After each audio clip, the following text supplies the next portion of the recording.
2027లో పరిస్థితులు మారి అది బీజేపీ పార్టీకి అనుకూలంగా అంటే అధికార పక్షానికి అనుకూలంగా లేనట్లయితే ఏదన్నా పోస్ట్పోన్ చేయొచ్చేమో కానీ ఎందుకంటే ఈ చట్టంలో బిల్లులో ఒకటే పొందుపరిచారు.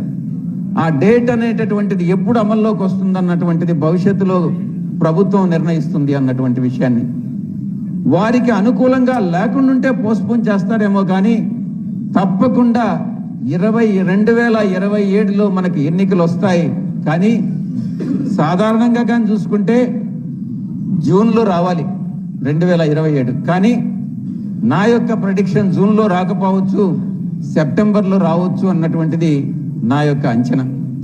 తప్పు కావచ్చు, కానీ 2027 ఎన్నికలకు మనం అందరం కూడా సిద్ధంగా ఉండాలి అన్నటువంటి విషయాన్ని నేను మీ అందరికీ కూడా తెలియజేసుకుంటా ఉన్నా.